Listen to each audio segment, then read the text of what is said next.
Chapter 9, Volume, Exercise 9.1, Question 10.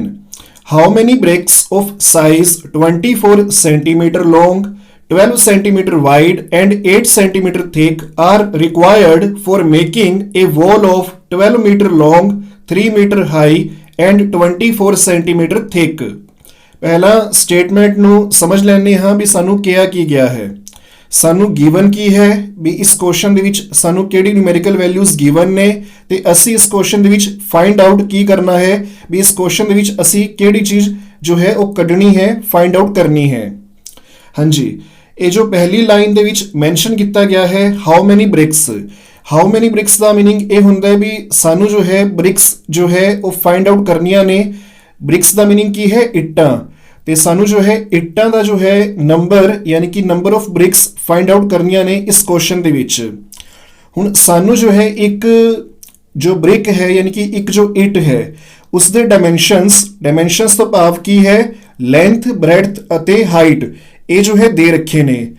How many bricks of size 24 centimetre long, it means ਕਿ ਜੋ ਇੱਕ brick ਹੈ ਯਾਨੀ ਕਿ ਇੱਕ ਇੱਟ ਦੀ ਜੋ ਲੰਬਾਈ ਹੈ ਉਹ ਹੈ 24 ਸੈਂਟੀਮੀਟਰ ਯਾਨੀ ਕਿ 24 ਸੈਂਟੀਮੀਟਰ।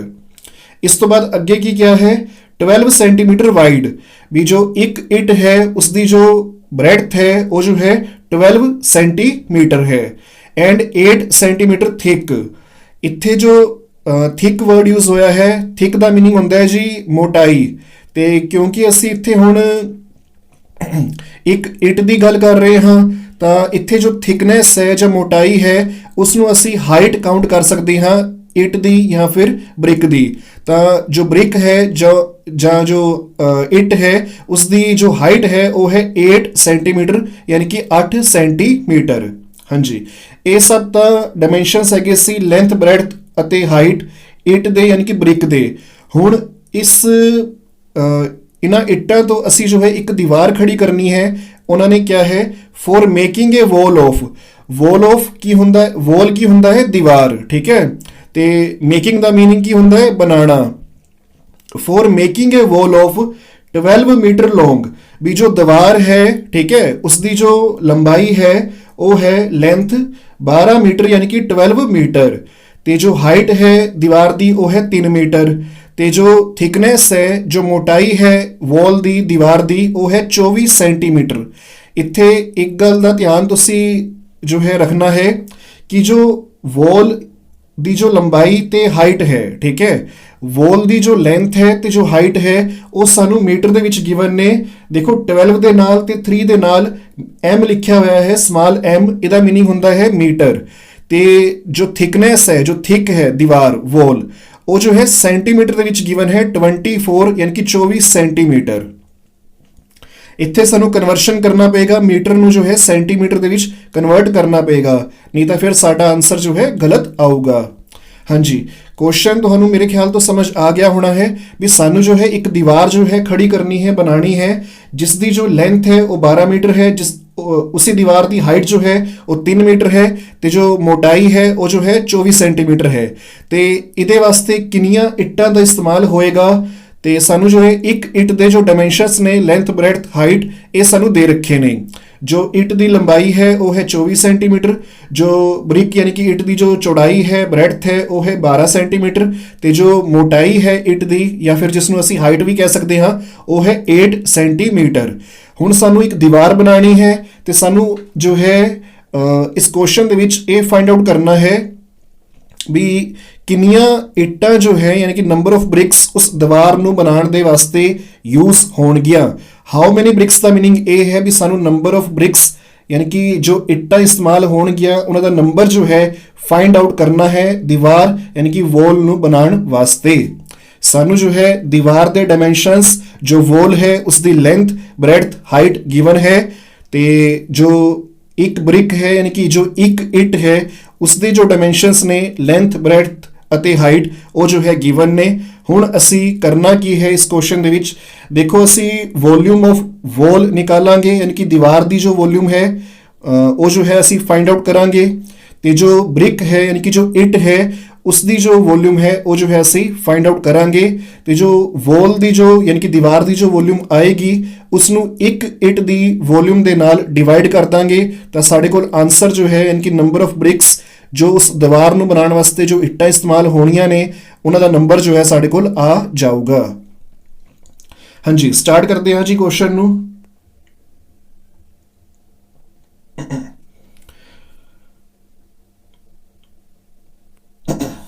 ਹਾਂਜੀ, ਸੋल्यूशन ਲੈਂਥ ਆਫ ਵਨ ਬ੍ਰਿਕ, ਇੱਕ ਬ੍ਰਿਕ ਯਾਨੀ ਕਿ ਇੱਕ ਇੱਟ ਦੀ ਜੋ ਲੈਂਥ ਸਾਨੂੰ ਗਿਵਨ ਹੈ ਲੰਬਾਈ ਉਹ ਹੈ 24 ਸੈਂਟੀਮੀਟਰ ਯਾਨੀ ਕਿ 24 ਸੈਂਟੀਮੀਟਰ। ਇਸ ਤੋਂ ਬਾਅਦ ਅਗਲਾ ਕੀ ਹੈ ਜੀ ਬ੍ਰੈਡਥ, ਤੇ ਸਾਨੂੰ ਨਾ ਜ਼ਰਾ ਤੁਸੀਂ ਦੇਖ ਲਓ ਸਟੇਟਮੈਂਟ ਦੇ ਵਿੱਚ ਉਹਨਾਂ ਨੇ 12 ਸੈਂਟੀਮੀਟਰ ਵਾਈਡ ਕਿਹਾ ਹੈ। ਦੇਖੋ ਵਾਈਡ ਤੇ ਬ੍ਰੈਡਥ ਦੋਵਾਂ ਦਾ ਮੀਨਿੰਗ ਹੁੰਦਾ ਹੈ ਚੌੜਾਈ, ਤਾਂ ਅਸੀਂ ਜੋ ਹੈ ਬ੍ਰੈਡਥ ਦੇ ਨਾਲ ਕੀ ਕਰਾਂਗੇ ਬ੍ਰੈਕਟ ਦੇ ਵਿੱਚ ਲਿਖ ਦਾਂਗੇ ਵਿਡਥ। ਬ੍ਰੈਡਥ ਦੇ ਨਾਲ ਅਸੀਂ ਬ੍ਰੈਕਟ ਪਾ ਕੇ ਵਿਡਥ ਲਿਖਿਆ ਹੈ। Breadth width of one brick, ਇੱਕ ਜੋ ਬ੍ਰਿਕ ਹੈ ਉਸ ਦੀ ਬ੍ਰੈਡਥ ਕਿੰਨੀ ਹੈ 12 ਸੈਂਟੀਮੀਟਰ ਯਾਨੀ ਕਿ 12 ਸੈਂਟੀਮੀਟਰ ਇਹ ਸਾਨੂੰ ਗਿਵਨ ਹੈ। ਇਸ ਤੋਂ ਬਾਅਦ ਹਾਈਟ ਕੀ ਹੈ, ਦੇਖੋ ਹਾਈਟ ਸਾਨੂੰ ਜੋ ਹੈ ਉਹਨਾਂ ਨੇ ਲਿਖ ਕੇ ਜੋ ਹੈ ਦਿੱਤੀ ਨਹੀਂ ਹੈ, ਉਹਨਾਂ ਨੇ ਵਰਡ ਲਿਖਿਆ ਹੈ 8 ਸੈਂਟੀਮੀਟਰ ਥਿਕ। ਦੇਖੋ ਥਿਕ ਦਾ ਮੀਨਿੰਗ ਹੈ ਮੋਟਾਈ, ਤੇ ਮੈਂ ਤੁਹਾਨੂੰ ਪਹਿਲਾਂ ਵੀ ਦੱਸਿਆ ਹੈ ਵੀ ਇੱਟ ਦੇ ਕੇਸ ਦੇ ਵਿੱਚ ਅਸੀਂ ਮੋਟਾਈ ਨੂੰ ਇੱਟ ਦੀ ਹਾਈਟ ਜੋ ਹੈ ਮੰਨ ਕੇ ਚੱਲ ਸਕਦੇ ਹਾਂ। ਤਾਂ ਹਾਈਟ ਜਾਂ ਫਿਰ thickness of one brick is equal to 8 centimetre. ਹੁਣ ਦੇਖੋ ਸਾਡੇ ਕੋਲ ਲੈਂਥ ਵੀ ਹੈ ਇੱਕ ਬ੍ਰਿਕ ਦੀ, ਜੋ ਬ੍ਰੈਡਥ ਹੈ ਉਹ ਵੀ ਹੈ, ਹਾਈਟ ਵੀ ਹੈ, ਤਾਂ ਫਿਰ ਅਸੀਂ ਵੋਲਿਊਮ ਜੋ ਹੈ ਫਾਈਂਡ ਆਊਟ ਕਰ ਸਕਦੇ ਹਾਂ। ਹਾਂਜੀ, ਹੁਣ ਅਸੀਂ ਲਿਖਾਂਗੇ volume of one brick is equal to length multiplied by breadth multiplied by height. Length ਕਿੰਨੀ ਹੈ ਜੀ 24 ਸੈਂਟੀਮੀਟਰ यानी कि 24 सेंटीमीटर जो है लेंथ है। ब्रेड्थ कितनी है जी 12 सेंटीमीटर है। हाइट कितनी है जी 8 सेंटीमीटर है 8 सेंटीमीटर। हाँ जी, हुण असी इन्हां तीनां नूं जो है मल्टीप्लाई करांगे तां साडे कोल जो है आंसर जो है वॉल्यूम ऑफ वन ब्रिक जो है मतलब जो आएगी वो है 2304 यानी कि 2304। जद असी ਇਹ ਜੋ 24 ਸੈਂਟੀਮੀਟਰ ਹੈ 12 ਸੈਂਟੀਮੀਟਰ ਹੈ ਤੇ 8 ਸੈਂਟੀਮੀਟਰ ਹੈ ਇਹਨਾਂ ਤਿੰਨਾਂ ਨੂੰ ਮਲਟੀਪਲਾਈ ਕਰਾਂਗੇ ਸਾਡੇ ਕੋਲ ਜੋ ਵੋਲਿਊਮ ਆਫ ਵਨ ਬ੍ਰਿਕ ਜੋ ਹੈ ਨਿਕਲ ਕੇ ਆਈ ਹੈ ਉਹ ਹੈ 2304। ਇੱਕ ਗੱਲ ਦਾ ਤੁਸੀਂ ਧਿਆਨ ਰੱਖਣਾ ਹੈ ਅਸੀਂ ਵੋਲਿਊਮ ਫਾਈਂਡ ਆਊਟ ਕਰ ਰਹੇ ਹਾਂ। ਮੈਂ ਪਹਿਲਾਂ ਵੀ ਦੱਸਿਆ ਹੈ ਕਿ ਵੋਲਿਊਮ ਦੇ ਜੋ ਯੂਨਿਟਸ ਹੈ ਯੂਨਿਟਸ ਦਾ ਭਾਵ ਕੀ ਹੈ ਜੋ 2304 ਦੇ ਨਾਲ ਲਿਖੇ ਜਾਣਗੇ। ਵੋਲਿਊਮ ਦੇ रिप्रजेंटेशन ਦੇ ਵਿੱਚ ਤੁਸੀਂ ਇੱਕ ਵਰਡ ਯੂਨਿਟਸ ਦੇ ਵਿੱਚ ਜ਼ਰੂਰ ਲਗਾ ਕੇ ਆਣਾ ਹੈ ਉਹ ਹੈ ਕਿਊਬਿਕ CUBIC। ਦੇਖ ਸਕਦੇ ਹੋ 2304 ਦੇ ਨਾਲ 2304 ਦੇ ਨਾਲ ਮੈਂ ਵਰਡ ਲਿਖਿਆ ਹੈ ਕਿਊਬਿਕ CUBIC। ਇਸ ਤੋਂ ਬਾਅਦ ਦੇਖੋ ਸਾਡੇ ਕੋਲ ਜੋ ਲੈਂਥ ਹੈ ਬ੍ਰੈਡਥ ਹੈ ਹਾਈਟ ਹੈ ਇਹ ਤਿੰਨੋਂ ਜੋ ਹੈ ਸੈਂਟੀਮੀਟਰ ਦੇ ਵਿੱਚ ਹੈ ਤਾਂ ਅਸੀਂ ਜੋ ਹੈ ਸੈਂਟੀਮੀਟਰ ਲਿਖਾਂਗੇ CM small C small M। ਹਾਂਜੀ, ਹੁਣ ਤੱਕ ਅਸੀਂ ਜੋ ਹੈ ਇੱਕ ਇੱਟ ਯਾਨੀ ਕਿ ਵਨ ਬ੍ਰਿਕ ਦੀ ਜੋ ਵੋਲਿਊਮ ਹੈ ਉਹ ਫਾਈਂਡ ਆਊਟ ਕਰ ਲਈ ਹੈ। ਉਹ ਸਾਡੇ ਕੋਲ ਆਈ ਹੈ 2304 ਕਿਊਬਿਕ ਸੈਂਟੀਮੀਟਰ। ਹੁਣ ਅਸੀਂ ਕੀ ਕਰਨਾ ਹੈ ਜੋ ਦੀਵਾਰ ਹੈ ਜਾਂ ਜੋ ਵॉल ਹੈ ਉਸ ਦੀ ਵੋਲਿਊਮ ਫਾਈਂਡ ਆਊਟ ਕਰਾਂਗੇ।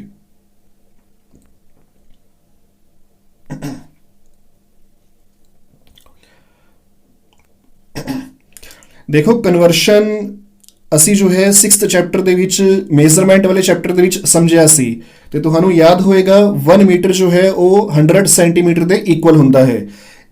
ਤਾਂ ਹੀ ਕਰਕੇ ਮੈਂ ਜੋ ਹੈ ਇੱਥੇ ਲਿਖਿਆ ਹੈ we know ਯਾਨੀ ਕਿ ਅਸੀਂ ਜਾਣਦੇ ਹਾਂ 1 metre is equal to 100 centimetre.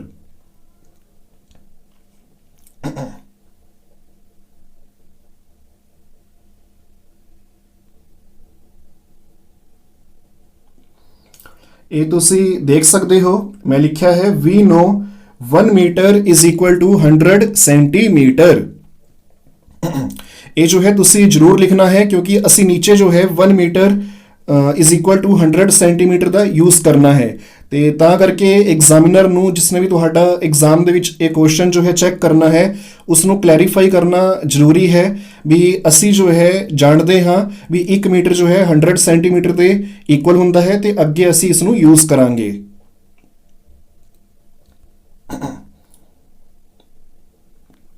ਹਾਂਜੀ, ਹੁਣ ਇਸ ਤੋਂ ਬਾਅਦ ਜ਼ਰਾ ਧਿਆਨ ਨਾਲ ਦੇਖਣਾ length of wall is equal to 12 metre. ਦੇਖੋ ਇੱਥੇ ਜੋ ਵੋਲ ਦੀ ਜੋ ਲੈਂਥ ਹੈ, ਜੋ ਲੰਬਾਈ ਹੈ ਦੀਵਾਰ ਦੀ, ਉਹ ਜੋ ਹੈ 12 ਮੀਟਰ ਯਾਨੀ ਕਿ 12 ਮੀਟਰ ਜੋ ਹੈ ਸਾਨੂੰ ਦੇ ਰੱਖੀ ਹੈ। ਤੇ ਦੇਖੋ ਹੁਣ ਅਸੀਂ ਜਦੋਂ 1 ਬ੍ਰਿਕ ਦਾ ਜੋ ਵੋਲਿਊਮ ਫਾਈਂਡ ਆਊਟ ਕੀਤਾ ਹੈ ਉਹ ਸਾਡਾ ਜੋ ਹੈ ਸੈਂਟੀਮੀਟਰ ਦੇ ਵਿੱਚ ਸੀ, ਅਗਰ ਤੁਹਾਨੂੰ ਯਾਦ ਹੋਏ ਤਾਂ, ਠੀਕ ਹੈ। ਹੁਣ ਇੱਥੇ ਜੋ ਵੋਲ ਦੀ ਜੋ ਯਾਨੀ ਕਿ ਦੀਵਾਰ ਦੀ ਜੋ ਲੈਂਥ ਦੇ ਰੱਖੀ ਹੈ ਉਹ ਸਾਨੂੰ ਮੀਟਰ ਦੇ ਵਿੱਚ ਦੇ ਰੱਖੀ ਹੈ। ਤਾਂ ਸਾਨੂੰ ਜੋ ਹੈ ਪਹਿਲਾਂ ਜੋ ਮੀਟਰ ਹੈ ਉਸ ਨੂੰ ਸੈਂਟੀਮੀਟਰ ਦੇ ਵਿੱਚ ਕਨਵਰਟ ਕਰਨਾ ਪਏਗਾ, ਤੇ ਇਸ ਦੇ ਵਾਸਤੇ ਅਸੀਂ ਇਹ ਜੋ 12 ਹੈ ਇਸ ਨੂੰ 100 ਦੇ ਨਾਲ ਮਲਟੀਪਲਾਈ ਕਰਾਂਗੇ। 100 ਦੇ ਨਾਲ ਮਲਟੀਪਲਾਈ ਅਸੀਂ ਕਿਉਂ ਕਰ ਰਹੇ ਹਾਂ? ਮੀਟਰ ਨੂੰ ਸੈਂਟੀਮੀਟਰ ਦੇ ਵਿੱਚ ਚੇਂਜ ਕਰਨ ਵਾਸਤੇ। ਹਾਂਜੀ, length of wall is equal to 12 meter is equal to 12 multiplied by 100 centimetre. ਤੇ ਅਸੀਂ ਹੁਣ ਜੋ ਹੈ ਮੀਟਰ ਨੂੰ ਹਟਾ ਕੇ m ਨੂੰ ਹਟਾ ਕੇ cm ਲਿਖ ਦਿੱਤਾ ਹੈ, ਯਾਨੀ ਕਿ ਸੈਂਟੀਮੀਟਰ।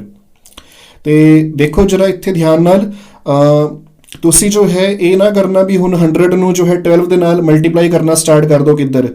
ਦੇਖੋ ਮੈਂ ਪਹਿਲਾਂ ਵੀ ਦੱਸਿਆ ਹੋਇਆ ਹੈ, ਇਹ ਜੋ ਹੈ ਸਿੰਪਲ ਜੀ ਮਲਟੀਪਲੀਕੇਸ਼ਨ ਹੁੰਦੀ ਹੈ। ਸਿੰਪਲੀ ਕਰਨਾ ਕੀ ਹੁੰਦਾ ਹੈ, ਇਹ ਵਾਲਾ 12 ਜੋ ਹੈ ਉਹ ਤੁਸੀਂ ਐਜ਼ ਇਟ ਇਜ਼ ਲਿਖ ਦਿਓ, ਠੀਕ ਹੈ। ਤੇ ਜੋ 100 ਦੀ 2 ਜ਼ੀਰੋ ਨੇ ਉਹ ਤੁਸੀਂ 12 ਦੇ ਪਿੱਛੇ ਲਗਾ ਦੇਣੀਆਂ ਹੁੰਦੀਆਂ ਨੇ, ਬਸ ਇੰਨੀ ਮਤਲਬ ਜੋ ਹੈ ਸਿੰਪਲੀ ਇਹ ਮਲਟੀਪਲੀਕੇਸ਼ਨ ਹੁੰਦੀ ਹੈ। ਕਿੱਧਰ ਇਹ ਨਾ ਕਰਨਾ ਵੀ ਤੁਸੀਂ 100 ਨੂੰ 12 ਦੇ ਨਾਲ ਮਲਟੀਪਲਾਈ ਕਰਨਾ ਜੋ ਹੈ ਸਟਾਰਟ ਕਰ ਦਿਓ। ਦੇਖੋ ਟਾਈਮ ਕਾਫੀ ਲਿਮਿਟਿਡ ਹੁੰਦਾ ਹੈ, ਟਾਈਮ ਖਰਾਬ ਨਹੀਂ ਕਰਨਾ ਹੈ ਐਗਜ਼ਾਮ ਦੇ ਅੰਦਰ ਅਸੀਂ। ਹਾਂਜੀ, 12 ਨੂੰ 100 ਦੇ ਨਾਲ ਮਲਟੀਪਲਾਈ ਕਰਕੇ ਸਾਡੇ ਕੋਲ ਆਨਸਰ ਆ ਗਿਆ ਹੈ 1200 ਸੈਂਟੀਮੀਟਰ। ਇਸ ਤੋਂ ਬਾਅਦ ਜ਼ਰਾ ਧਿਆਨ ਨਾਲ ਦੇਖਣਾ, ਮੈਂ ਨਾ ਤੁਹਾਨੂੰ ਸਟੇਟਮੈਂਟ ਦੇ ਵਿੱਚ ਥੋੜੀ ਜਿਹੀ ਕਨਫਿਊਜ਼ਨ ਹੈ, ਉਹ ਤੁਹਾਨੂੰ ਇੱਕ ਵਾਰੀ ਜੋ ਹੈ ਕਲੈਰੀਫਾਈ ਕਰ ਦੇਣਾ ਚਾਹੁੰਦਾ ਹਾਂ। ਹਾਂਜੀ, how many bricks of size 24 centimeter long, 12 centimeter wide and 8 centimeter thick are required for making a wall of 12 meter long। ਦੇਖੋ ਜੋ ਲੈਂਥ ਹੈ ਵੋਲ ਦੀ ਉਹ ਤਾਂ ਸਾਨੂੰ ਦੇ ਦਿੱਤੀ ਹੈ ਉਹਨਾਂ ਨੇ 12 ਮੀਟਰ ਲੌਂਗ, ਯਾਨੀ ਕਿ ਇਹ ਤਾਂ ਸਾਫ਼ ਨਜ਼ਰ ਆ ਰਹੀ ਹੈ। ਇਸ ਤੋਂ ਬਾਅਦ ਇਹ ਲਿਖ ਰਹੇ ਹੈ 3 ਮੀਟਰ ਹਾਈ। ਦੇਖੋ ਵੋਲਿਊਮ ਦਾ ਜੋ ਸਾਡੇ ਕੋਲ ਫਾਰਮੂਲਾ ਹੈ ਉਸ ਦੇ ਅਕੋਰਡਿੰਗ ਸਾਡੇ ਕੋਲ ਜੋ ਹੈ ਸੈਕਿੰਡ ਨੰਬਰ ਤੇ ਬ੍ਰੈਡਥ ਆਉਂਦੀ ਹੈ, ਠੀਕ ਹੈ। ਤੁਹਾਨੂੰ ਯਾਦ ਹੋਏਗਾ ਜੋ ਵੋਲਿਊਮ ਦਾ ਸਾਡੇ ਕੋਲ ਜੋ ਫਾਰਮੂਲਾ ਹੈ ਉਸ ਦੇ ਵਿੱਚ ਕੀ ਹੁੰਦਾ ਹੈ, ਲੈਂਥ ਮਲਟੀਪਲਾਈਡ ਬਾਈ ਬ੍ਰੈਡਥ ਮਲਟੀਪਲਾਈਡ ਬਾਈ ਹਾਈਟ। ਲੇਕਿਨ ਇਹਨਾਂ ਨੇ ਕੀ ਕੀਤਾ ਹੈ ਕਿ ਜਦੋਂ ਇਹ ਮੈਂਸ਼ਨ ਕਰ ਰਹੇ ਹੈ, ਦੇਖੋ ਜ਼ਰਾ ਧਿਆਨ ਨਾਲ, ਇਹ ਕਹਿ ਰਹੇ ਹੈ 12 ਮੀਟਰ ਲੌਂਗ, ਠੀਕ ਹੈ, ਇਹ ਤਾਂ ਲੈਂਥ ਹੋ ਗਈ ਵੋਲ ਦੀ। ਇਸ ਤੋਂ ਬਾਅਦ ਇਹ ਕਹਿ ਰਹੇ ਹੈ ਵੀ 3 ਮੀਟਰ ਹਾਈ। ਦੇਖੋ ਵੈਸੇ ਤਾਂ ਅਸੀਂ ਅਗਰ ਇਸ ਨੂੰ ਸਮਝੀਏ ਤਾਂ ਇਸ ਦਾ ਮੀਨਿੰਗ ਜੋ ਹੈ ਹਾਈਟ ਹੁੰਦਾ ਹੈ। ਦੇਖੋ ਨਾ HIGH 3 ਮੀਟਰ ਹਾਈ, ਇੱਥੇ 3 ਮੀਟਰ ਹਾਈ ਦਾ ਮੀਨਿੰਗ ਕੀ ਹੈ, 3 ਮੀਟਰ ਜੋ ਹੈ ਉਸ ਵੋਲ ਦੀ ਯਾਨੀ ਕਿ ਦੀਵਾਰ ਦੀ ਹਾਈਟ ਹੈ। ਤੇ ਅਗਰ ਅਸੀਂ ਆਪਣਾ ਜੋ ਵੋਲਿਊਮ ਵਾਲਾ ਜੋ ਫਾਰਮੂਲਾ ਹੈ ਉਸ ਦੇ ਅਕੋਰਡਿੰਗ ਚੱਲੀਏ ਤਾਂ ਲੈਂਥ ਬ੍ਰੈਡਥ ਅਤੇ ਹਾਈਟ, ਤੇ ਜੋ ਬ੍ਰੈਡਥ ਹੈ ਉਹ ਸੈਕਿੰਡ ਨੰਬਰ ਤੇ ਆਂਦਾ ਹੈ। ਹੁਣ ਇਹਨਾਂ ਨੇ ਜੋ ਹੈ ਹੋ ਸਕਦਾ ਹੈ ਕਿ ਬਾਈ ਮਿਸਟੇਕ ਇਹ ਜੋ 3 ਮੀਟਰ ਹਾਈ ਹੈ ਇਸ ਨੂੰ ਪਹਿਲਾਂ ਲਿਖ ਦਿੱਤਾ ਹੈ, ਜਦਕਿ ਹਾਈਟ ਜੋ ਹੈ ਉਹ ਤੀਸਰੇ ਨੰਬਰ ਤੇ, ਯਾਨੀ ਕਿ ਇਹ ਜੋ ਹੈ ਇੱਥੇ ਆਣੀ ਚਾਹੀਦੀ ਸੀ। ਔਰ ਜੋ 24 ਸੈਂਟੀਮੀਟਰ ਥਿਕ ਹੈ ਯਾਨੀ ਕਿ ਜੋ ਮੋਟਾਈ ਹੈ, ਇਸ ਨੂੰ ਜੋ ਹੈ ਅਸੀਂ ਉਸ ਦੀਵਾਰ ਦੀ ਚੌੜਾਈ ਵੀ ਕਹਿ ਸਕਦੇ ਹਾਂ, ਯਾਨੀ ਕਿ ਬ੍ਰੈਡਥ ਵੀ ਕਹਿ ਸਕਦੇ ਹਾਂ। ਤਾਂ ਮੈਨੂੰ ਥੋੜਾ ਜਿਹਾ ਇਸ 'ਚ ਕਨਫਿਊਜ਼ਨ ਲੱਗਿਆ ਹੈ ਵੀ ਇੱਥੇ ਜੋ ਹੈ ਸ਼ਾਇਦ ਬਾਈ ਮਿਸਟੇਕ ਪ੍ਰਿੰਟਿੰਗ ਮਿਸਟੇਕ ਹੋਈ ਹੈ ਲਿਖਣ ਦੇ ਵਿੱਚ, ਬੁੱਕ ਦੇ ਵਿੱਚ। ਤੇ ਬਾਕੀ ਤੁਹਾਨੂੰ ਕੀ ਲੱਗਦਾ ਹੈ, ਅਗਰ ਕੋਈ ਟੀਚਰਸ ਅਗਰ ਮੇਰੀ ਇਸ ਵੀਡੀਓ ਨੂੰ ਦੇਖ ਰਹੇ ਨੇ ਤਾਂ ਉਹ ਨੀਚੇ ਕਮੈਂਟ ਕਰਕੇ ਮੈਨੂੰ ਜੋ ਹੈ ਕਲੈਰੀਫਾਈ ਜ਼ਰੂਰ ਕਰਨ ਵੀ ਇਹ ਜੋ 3 ਮੀਟਰ ਹਾਈ ਹੈ ਉਹ ਜੋ ਹੈ ਸੈਕਿੰਡ ਨੰਬਰ ਤੇ ਆਉਣਾ ਚਾਹੀਦਾ ਸੀ ਜਾਂ ਥਰਡ ਨੰਬਰ ਤੇ, ਜਿੱਥੇ 24 ਸੈਂਟੀਮੀਟਰ ਥਿਕ ਲਿਖਿਆ ਹੈ ਉੱਥੇ ਆਉਣਾ ਚਾਹੀਦਾ ਸੀ।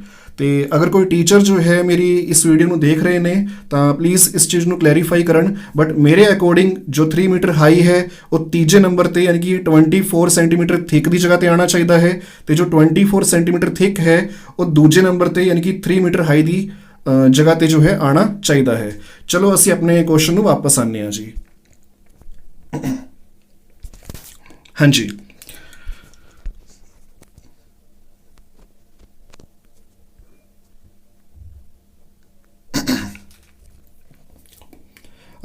मैं जो है चेंज कर ਦਿੱਤਾ ਹੈ, जो थिकनेस है जो ब्रेड्थ है ऑफ वॉल उसਨੂੰ जो है मैं 24 सेंटीमीटर जो है लिखा है, ठीक है। जो चौड़ाई है दीवार दी यानी कि जो ब्रेड्थ है उसਨੂੰ मैं जो है 24 सेंटीमीटर 24 सेंटीमीटर जो है लिखता है। ਤੇ ਦੇਖੋ ਜੋ ਉਹਨਾਂ ਨੇ ਲਿਖਿਆ ਸੀ 3 ਮੀਟਰ ਹਾਈ, ਉਸ ਨੂੰ ਮੈਂ ਜੋ ਹੈ ਹਾਈਟ ਲੈ ਰਿਹਾ ਹਾਂ ਵੋਲ ਦੀ ਯਾਨੀ ਕਿ ਦੀਵਾਰ ਦੀ, ਤਾਂ height of wall is equal to 3 metre. ਹੁਣ ਇੱਥੇ ਕੀ ਹੈ, ਦੇਖੋ ਜੋ ਬ੍ਰੈਡਥ ਹੈ ਵੋਲ ਦੀ ਉਹ ਤਾਂ ਸਾਨੂੰ ਗਿਵਨ ਸੀ ਆਲਰੇਡੀ, ਮਤਲਬ ਪਹਿਲਾਂ ਤੋਂ ਹੀ ਸਾਨੂੰ ਜੋ ਹੈ ਸੈਂਟੀਮੀਟਰ ਦੇ ਵਿੱਚ ਗਿਵਨ ਸੀ। ਹੁਣ ਇਹ ਜੋ ਵੋਲ ਦੀ ਜੋ ਹਾਈਟ ਹੈ ਉਹ ਜੋ ਹੈ ਸਾਨੂੰ 3 ਮੀਟਰ ਜੋ ਹੈ ਗਿਵਨ ਦੇ ਰੱਖੀ ਹੈ, ਤਾਂ ਸਾਨੂੰ ਜੋ ਹੈ ਇਸ ਮੀਟਰ ਨੂੰ ਸੈਂਟੀਮੀਟਰ ਦੇ ਵਿੱਚ ਕਨਵਰਟ ਕਰਨਾ ਪਏਗਾ। ਤੇ ਇਸ ਵਾਸਤੇ ਸਾਨੂੰ ਜੋ ਹੈ ਮੀਟਰ ਨੂੰ ਸੈਂਟੀਮੀਟਰ ਦੇ ਵਿੱਚ ਕਨਵਰਟ ਕਰਨ ਵਾਸਤੇ 100 ਦੇ ਨਾਲ ਮਲਟੀਪਲਾਈ ਕਰਨਾ ਪਏਗਾ। ਹਾਂਜੀ, 3 ਨੂੰ ਅਸੀਂ 100 ਦੇ ਨਾਲ ਜੋ ਹੈ ਮਲਟੀਪਲਾਈ ਕਰਾਂਗੇ ਤਾਂ ਇਹ ਹੋ ਜਾਏਗਾ 300 ਸੈਂਟੀਮੀਟਰ। ਹੁਣ ਅਸੀਂ ਜੋ ਹੈ ਵੋਲ ਦੀ ਯਾਨੀ ਕਿ ਦੀਵਾਰ ਦੀ ਜੋ ਵੋਲਿਊਮ ਹੈ ਉਹ ਫਾਈਂਡ ਆਊਟ ਕਰਨੀ ਹੈ ਯਾਨੀ ਕਿ ਕੱਢਣੀ ਹੈ। ਤਾਂ ਜੋ ਸਾਡੇ ਕੋਲ ਵੋਲਿਊਮ ਦਾ ਜੋ ਫਾਰਮੂਲਾ ਹੁੰਦਾ ਹੈ length multiplied by breadth multiplied by height, ਉਹ ਜੋ ਹੈ ਅਸੀਂ ਯੂਜ਼ ਕਰਾਂਗੇ। ਲੈਂਥ ਦੀ ਜਗ੍ਹਾ ਤੇ ਅਸੀਂ ਰੱਖਾਂਗੇ ਵੋਲ ਦੀ ਜੋ ਲੈਂਥ ਹੈ ਉਹ ਸਾਡੇ ਕੋਲ ਹੈ 1200 ਸੈਂਟੀਮੀਟਰ, ਜੋ ਵੋਲ ਦੀ ਜੋ ਬ੍ਰੈਡਥ ਹੈ ਉਹ ਸਾਡੇ ਕੋਲ ਹੈ 24 ਸੈਂਟੀਮੀਟਰ, ਤੇ ਜੋ ਵੋਲ ਦੀ ਜੋ ਹਾਈਟ ਹੈ ਉਹ ਸਾਡੇ ਕੋਲ ਹੈ 300 ਸੈਂਟੀਮੀਟਰ। ਮੈਂ ਜੋ ਹੈ ਇਹਨਾਂ ਤਿੰਨਾਂ ਨੂੰ ਮਲਟੀਪਲਾਈ ਕਰਕੇ ਜੋ ਹੈ ਨੀਚੇ ਲਿਖ ਦਿੱਤਾ ਹੈ। ਤਾਂ ਜੋ ਵੋਲਿਊਮ ਹੈ ਵੋਲ ਦੀ ਉਹ ਕਿੰਨੀ ਆਈ ਹੈ ਸਾਡੇ ਕੋਲ, ਇਹ ਤੁਸੀਂ ਦੇਖ ਸਕਦੇ ਹੋ 864 ਤੇ ਉਸ ਤੋਂ ਬਾਅਦ ਜੋ ਹੈ 4 ਜ਼ੀਰੋਜ਼ ਨੇ। ਅਗਰ ਅਸੀਂ ਇਸ ਨੂੰ ਕਾਊਂਟ ਕਰੀਏ ਤਾਂ 1s 10s 100 1000 10,000 lakh 10 lakhs, it means कि 8 लाख नहीं 86 लाख 40,000 वंस 10s 100 1000 10,000 लाख 10 लाख, हाँ जी 86 lakhs 40,000 ਕਿਊਬਿਕ ਸੈਂਟੀਮੀਟਰ। ਕਿਉਂਕਿ ਅਸੀਂ ਜੋ ਹੈ ਵੋਲਿਊਮ ਫਾਈਂਡ ਆਊਟ ਕਰ ਰਹੇ ਹਾਂ, ਮੈਂ ਪਹਿਲਾਂ ਵੀ ਦੱਸਿਆ ਹੈ, ਤੁਸੀਂ ਇਹ ਜੋ ਵਰਡ ਹੈ ਜਦ ਕਦੀ ਤੁਸੀਂ ਵੋਲਿਊਮ ਫਾਈਂਡ ਆਊਟ ਕਰੋਗੇ ਇਹ ਜੋ ਵਰਡ ਹੈ ਕਿਊਬਿਕ ਇਹ ਜ਼ਰੂਰ ਲਿਖਣਾ ਹੈ CUBIC। ਤੇ ਕਿਉਂਕਿ ਸਾਡੇ ਕੋਲ ਸਾਰੇ ਜੋ ਡਾਇਮੈਂਸ਼ਨਸ ਨੇ ਲੈਂਥ ਬ੍ਰੈਡਥ ਅਤੇ ਹਾਈਟ ਇਹ ਸਭ ਜੋ ਹੈ ਸੈਂਟੀਮੀਟਰ ਦੇ ਵਿੱਚ ਗਿਵਨ ਨੇ, ਤੇ ਫਿਰ ਕਿਊਬਿਕ ਦੇ ਨਾਲ ਅਸੀਂ ਲਿਖਾਂਗੇ ਸੈਂਟੀਮੀਟਰ ਯਾਨੀ ਕਿ CM। ਹਾਂਜੀ, ਵੋਲਿਊਮ ਆਫ ਵੋਲ ਸਾਡੇ ਕੋਲ ਆਈ ਹੈ 86 ਲੱਖ 40,000 यानी कि 86,40,000 क्यूबिक सेंटीमीटर जो है साढ़े कोल वॉल दी यानी कि दीवार दी वॉल्यूम जो है आई है। हुण देखो साडा क्वेश्चन की सी, सानू जो है हाउ मैनी ब्रिक्स यानी कि सानू नंबर ऑफ ब्रिक्स यानी कि इट्टां जो है फाइंड आउट करनियां ने जो इस दीवार नू बनाने दे विच इस्तेमाल होणगियां। सानू उन्हां इट्टां दा नंबर जो है फाइंड आउट करना है भी किन्नियां इट्टां जो है इस्तेमाल होणगियां दीवार नू बनाने दे वास्ते। ਤਾਂ ਇਸ ਦੇ ਵਾਸਤੇ ਅਸੀਂ ਕੀ ਕਰਾਂਗੇ, ਸਾਨੂੰ ਜੋ ਹੈ ਦੇਖੋ ਨੰਬਰ ਆਫ ਬ੍ਰਿਕਸ ਨਿਕਾਲਣੀਆਂ ਨੇ। ਨੰਬਰ ਆਫ ਬ੍ਰਿਕਸ ਨਿਕਾਲਣ ਵਾਸਤੇ ਅਸੀਂ ਕੀ ਕਰਨਾ ਹੈ, ਜੋ ਵੋਲ ਦੀ ਜੋ ਵੋਲਿਊਮ ਆਈ ਹੈ ਉਸ ਨੂੰ ਅਸੀਂ ਡਿਵਾਈਡ ਕਰਾਂਗੇ ਵੋਲਿਊਮ ਆਫ 1 ਬ੍ਰਿਕ ਦੇ ਨਾਲ। ਦੇਖੋ ਹੁਣੇ ਅਸੀਂ ਜੋ ਦੀਵਾਰ ਹੈ ਜੋ ਵੋਲ ਹੈ ਉਸ ਦੀ ਵੋਲਿਊਮ ਫਾਈਂਡ ਆਊਟ ਕੀਤੀ ਹੈ, ਉਹ ਸਾਡੀ ਆਈ ਹੈ 86,40,000 ਕਿਊਬਿਕ ਸੈਂਟੀਮੀਟਰ। ਉਸ ਨੂੰ ਅਸੀਂ ਜੋ ਹੈ ਇੱਕ ਬ੍ਰਿਕ ਯਾਨੀ ਕਿ ਜੋ ਇੱਕ ਇੱਟ ਹੈ ਉਸ ਦੀ ਵੋਲਿਊਮ ਦੇ ਨਾਲ ਡਿਵਾਈਡ ਕਰਾਂਗੇ, ਉਹ ਸਾਡੇ ਕੋਲ ਆਈ ਸੀ 2304 ਕਿਊਬਿਕ ਸੈਂਟੀਮੀਟਰ। ਹੁਣ ਜ਼ਰਾ ਧਿਆਨ ਨਾਲ ਸਮਝਣਾ ਇਸ ਚੀਜ਼ ਨੂੰ। ਦੇਖੋ ਜਿਹੜਾ ਇਹ ਕਿਊਬਿਕ ਸੈਂਟੀਮੀਟਰ ਹੈ ਔਰ ਇਹ ਵਾਲਾ ਜਿਹੜਾ ਜੋ ਕਿਊਬਿਕ ਸੈਂਟੀਮੀਟਰ ਹੈ ਇਹ ਦੋਵੇਂ ਤਾਂ ਆਪਸ ਦੇ ਵਿੱਚ ਕੈਂਸਲ ਆਊਟ ਹੋ ਜਾਣਗੇ, ਕੱਟ ਜਾਣਗੇ। ਤੇ ਹੁਣ ਅਸੀਂ ਦੇਖੋ ਨੀਚੇ ਹੈ ਸਾਡੇ ਕੋਲ ਡਿਨੋਮੀਨੇਟਰ ਦੇ ਵਿੱਚ ਹੈ ਸਾਡੇ ਕੋਲ 2304, ਨਿਊਮਰੇਟਰ ਦੇ ਵਿੱਚ ਹੈ ਸਾਡੇ ਕੋਲ 86,40,000। ਠੀਕ ਹੈ, ਹੁਣ ਅਸੀਂ ਇਹ ਜੋ 86,40,000 ਹੈ ਇਸ ਨੂੰ ਅਸੀਂ ਡਿਵਾਈਡ ਕਰਨਾ ਹੈ 2304 ਦੇ ਨਾਲ। ਤੁਸੀਂ ਇਹ ਦੇਖ ਸਕਦੇ ਹੋ ਲੈਫਟ ਸਾਈਡ ਤੇ ਮੈਂ ਜੋ ਹੈ ਡਿਵਾਈਡ ਕਰਕੇ ਦਿਖਾਇਆ ਹੈ। ਹਾਂਜੀ, ਸਭ ਤੋਂ ਪਹਿਲਾਂ ਅਸੀਂ ਜੋ ਹੈ ਇਹ ਜੋ 2304 ਹੈ ਇਸ ਨੂੰ 3 ਨਾਲ ਗੁਣਾ ਕਰਾਂਗੇ ਤਾਂ 2304 ਨੂੰ ਜਦੋਂ ਅਸੀਂ 3 ਨਾਲ ਮਲਟੀਪਲਾਈ ਕੀਤਾ ਤਾਂ ਸਾਨੂੰ ਮਿਲਿਆ 6912 ਯਾਨੀ ਕਿ 6912। ਫਿਰ ਸਬਟ੍ਰੈਕਸ਼ਨ ਤੋਂ ਬਾਅਦ ਸਾਡੇ ਕੋਲ ਬਚਿਆ ਹੈ 1728 ਯਾਨੀ ਕਿ 1728। ਫਿਰ 0 ਜੋ ਹੈ ਨੀਚੇ ਆ ਗਈ। ਠੀਕ ਹੈ, ਇਸ ਤੋਂ ਬਾਅਦ ਅਸੀਂ ਜੋ ਹੈ ਫਿਰ 7 ਦੇ ਨਾਲ ਮਲਟੀਪਲਾਈ ਕੀਤਾ ਹੈ 2304 ਨੂੰ ਤਾਂ ਸਾਨੂੰ ਮਿਲਿਆ ਹੈ 16,128 ਯਾਨੀ ਕਿ 16,128। ਫਿਰ ਸਬਟ੍ਰੈਕਸ਼ਨ ਤੋਂ ਬਾਅਦ ਸਾਨੂੰ ਮਿਲਿਆ ਹੈ ਜੀ 1152 ਯਾਨੀ ਕਿ 1152 ਤੇ ਇੱਕ 0 ਜੋ ਹੈ ਉਹ ਹੋਰ ਜੋ ਹੈ ਨੀਚੇ ਆ ਗਈ। ਹਾਂਜੀ, ਹੁਣ 2304 ਨੂੰ ਜਦੋਂ ਅਸੀਂ 5 ਨਾਲ ਯਾਨੀ ਕਿ 2304 ਨੂੰ ਜਦੋਂ ਅਸੀਂ 5 ਦੇ ਨਾਲ ਮਲਟੀਪਲਾਈ ਕਰਾਂਗੇ ਤਾਂ ਸਾਨੂੰ ਜੋ ਹੈ ਐਗਜ਼ੈਕਟਲੀ ਜੋ ਹੈ 11520 ਮਿਲੇਗਾ, ਜੋ ਕਿ ਜੋ ਹੈ ਕੰਪਲੀਟ ਸਬਟਰੈਕਟ ਹੋ ਕੇ ਯਾਨੀ ਕਿ ਮਾਈਨਸ ਹੋ ਕੇ ਸਾਨੂੰ ਨੀਚੇ ਜੋ ਰਿਮਾਈਂਡਰ ਮਿਲੇਗਾ ਉਹ ਹੋਏਗਾ 0। ਇਹ ਤੁਸੀਂ ਦੇਖ ਸਕਦੇ ਹੋ। ਦੇਖੋ ਇੱਥੇ ਤੱਕ ਨਾ ਇਹ ਜੋ ਲਾਸਟ ਵਾਲੀ ਜੋ 0 ਹੈ, ਇਹ ਵਾਲੀ ਜੋ 0 ਹੈ ਲਾਸਟ ਵਾਲੀ, ਜ਼ਰਾ ध्यान ਨਾਲ ਦੇਖਣਾ, ਇਹ 0 ਜੋ ਹੈ ਬਚ ਗਈ ਸੀ ਤਾਂ ਮੈਂ ਜੋ ਹੈ ਇਸ 0 ਨੂੰ ਨੀਚੇ ਲੈ ਆਇਆ ਹਾਂ। ਠੀਕ ਹੈ, ਤੁਸੀਂ ਦੇਖ ਸਕਦੇ ਹੋ। ਹੁਣ ਇਸ ਤੋਂ ਬਾਅਦ ਕੀ ਹੁੰਦਾ ਹੈ, ਵੈਸੇ ਤਾਂ ਅਸੀਂ ਇੰਜ ਸਿਖਾਉਂਦੇ ਹਾਂ ਵੀ ਇਹ ਵਾਲੀ 0 ਜੋ ਹੈ ਤੁਸੀਂ ਇਹ 375 ਦੇ ਪਿੱਛੇ ਲਗਾ ਦੇਣੀ ਹੈ। ਦੇਖੋ ਇਹ ਤਾਂ ਅਸੀਂ ਮਤਲਬ ਟੀਚਰਸ ਬੱਚਿਆਂ ਨੂੰ ਇੱਦਾਂ ਸਿਖਾ ਦਿੰਦੇ ਹਾਂ ਵੀ ਜੋ 0 ਬਚ ਗਈ ਹੈ ਨਾ ਉਸ ਨੂੰ ਜੋ ਹੈ ਤੁਸੀਂ 375 ਦੇ ਯਾਨੀ ਕਿ 375 ਦੇ ਪਿੱਛੇ ਲਗਾ ਦਿਓ। ਲੇਕਿਨ ਜੋ ਐਗਜ਼ੈਕਟ ਜੋ ਮੈਥਡ ਹੈ ਉਹ ਇਹ ਹੈ ਵੀ ਜਦੋਂ ਅਸੀਂ ਇਸ 2304 ਨੂੰ 0 ਨਾਲ ਮਲਟੀਪਲਾਈ ਕਰਾਂਗੇ, ਜ਼ਰਾ ਧਿਆਨ ਨਾਲ ਸੁਣ ਲੈਣਾ, ਜਦੋਂ ਅਸੀਂ 2304 ਨੂੰ 0 ਨਾਲ ਮਲਟੀਪਲਾਈ ਕਰਾਂਗੇ ਤਾਂ ਫਿਰ ਉਹ ਹੋਏਗਾ 2304 ਨੂੰ ਅਗਰ 0 ਨਾਲ ਮਲਟੀਪਲਾਈ ਕੀਤਾ ਦੈਟ ਇਜ਼ ਇਕੁਅਲ ਟੂ 0, ਕਿਉਂਕਿ ਕਿਸੇ ਵੀ ਨੰਬਰ ਨੂੰ ਅਗਰ ਅਸੀਂ 0 ਨਾਲ ਮਲਟੀਪਲਾਈ ਕਰਦੇ ਹਾਂ ਤਾਂ ਆਨਸਰ ਆਉਂਦਾ ਹੈ 0। ਹੁਣ ਇਸੀ ਦਾ ਅਸੀਂ ਜੋ ਹੈ ਯੂਜ਼ ਕਰਾਂਗੇ ਵੀ 2304 ਨੂੰ ਜਦੋਂ ਅਸੀਂ 0 ਨਾਲ ਮਲਟੀਪਲਾਈ ਕੀਤਾ ਹੈ ਤਾਂ ਆਨਸਰ ਆਇਆ ਹੈ 0, ਤੇ 2304 ਨੂੰ ਜਦੋਂ ਅਸੀਂ 0 ਨਾਲ ਮਲਟੀਪਲਾਈ ਕੀਤਾ ਤਾਂ ਇੱਥੇ ਵੀ ਅਸੀਂ ਕੁਐਸਚਨ ਦੇ ਵਿੱਚ ਲਿਖ ਦੇਣਾ ਹੈ ਇਹ ਜੋ 0 ਆਇਆ ਹੈ ਨਾ ਇਹ ਅਸੀਂ 2304 ਨੂੰ 0 ਦੇ ਨਾਲ ਮਲਟੀਪਲਾਈ ਕਰਕੇ ਲਿਖਿਆ ਹੈ। ਆਈ ਹੋਪ ਕਿ ਤੁਹਾਨੂੰ ਇਹ ਸਮਝ ਆ ਗਿਆ ਹੋਣਾ ਹੈ। ਮੇਰੇ ਖਿਆਲ ਤੋਂ ਜੋ 2.4 ਹੈ ਤੁਹਾਡੀ 5th ਕਲਾਸ ਦੀ PSEB ਮੈਥਸ ਦੀ, ਉਸ ਦੇ ਵਿੱਚ 2.4 ਹੈ ਜਾਂ 2.5 ਹੈ, ਕੋਈ ਇੱਦਾਂ ਦੀ ਐਕਸਰਸਾਈਜ਼ ਹੈ ਫੰਡਾਮੈਂਟਲ ਆਪਰੇਸ਼ਨਸ ਵਾਲਾ ਜੋ ਚੈਪਟਰ ਹੈ ਤੁਹਾਡਾ ਸੈਕਿੰਡ ਚੈਪਟਰ, ਉਸ ਦੇ ਵਿੱਚ ਮੈਂ ਡਿਟੇਲ ਦੇ ਵਿੱਚ ਸਮਝਾ ਰੱਖਿਆ ਹੈ। ਅਗਰ ਕਿਸੇ ਬੱਚੇ ਨੂੰ ਸਮਝਣਾ ਹੋਏ ਤਾਂ ਉੱਥੇ ਜਾ ਕੇ ਸਮਝ ਸਕਦਾ ਹੈ। ਹਾਂਜੀ, 2304 ਨੂੰ ਜਦੋਂ ਅਸੀਂ 0 ਨਾਲ ਮਲਟੀਪਲਾਈ ਕਰਾਂਗੇ ਤਾਂ ਉਹ ਵਾਲਾ ਜੋ 0 ਹੈ ਅਸੀਂ ਕੁਐਸਚਨ ਦੇ ਵਿੱਚ ਲਿਖਾਂਗੇ ਤਾਂ ਨੀਚੇ ਜੋ ਹੈ 2304 ਨੂੰ 0 ਨਾਲ ਮਲਟੀਪਲਾਈ ਕਰਕੇ ਇਕੁਅਲ ਆਇਆ 0 ਦੇ, ਤਾਂ ਇਹ ਜੋ ਨੀਚੇ ਤੁਸੀਂ 0 ਦੇਖ ਰਹੇ ਹੋ ਇਹ ਜੋ ਹੈ ਉਹ ਵਾਲੀ ਜ਼ੀਰੋਜ਼ ਨੇ। ਆਈ ਹੋਪ ਕਿ ਤੁਹਾਨੂੰ ਇਹ ਸਮਝ ਆ ਗਿਆ ਹੋਣਾ ਹੈ।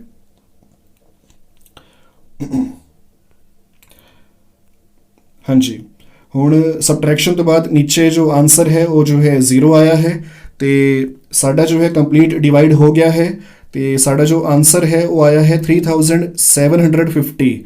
ਦੇਖੋ ਸਾਨੂੰ ਜੋ ਹੈ ਨੰਬਰ ਆਫ ਬ੍ਰਿਕਸ ਯਾਨੀ ਕਿ ਜੋ ਇੱਟਾਂ ਇਸਤੇਮਾਲ ਹੋਣੀਆਂ ਸੀ ਉਸ ਦੀਵਾਰ ਨੂੰ ਬਣਾਉਣ ਵਾਸਤੇ ਉਹ ਅਸੀਂ ਫਾਈਂਡ ਆਊਟ ਕਰਨੀਆਂ ਸੀ ਤੇ ਇਹ ਸਾਡਾ ਜੋ ਆਨਸਰ ਆਇਆ ਹੈ ਇਹ ਨੰਬਰ ਆਫ ਬ੍ਰਿਕਸ ਨੇ ਵੀ ਉਸ ਦੀਵਾਰ ਨੂੰ ਬਣਾਉਣ ਵਾਸਤੇ ਜੋ ਹੈ 3750 ਇੱਟਾਂ ਜਾਂ ਫਿਰ ਬ੍ਰਿਕਸ ਜੋ ਹੈ ਯੂਜ਼ ਹੋਣਗੀਆਂ। ਤਾਂ ਆਨਸਰ ਹੈ ਜੀ 3750 ਬ੍ਰਿਕਸ, ਵੀ ਉਸ ਵੋਲ ਨੂੰ ਦੀਵਾਰ ਨੂੰ ਬਣਾਉਣ ਵਾਸਤੇ 3750 ਬ੍ਰਿਕਸ ਜਾਂ ਇੱਟਾਂ ਯੂਜ਼ ਹੋਣਗੀਆਂ।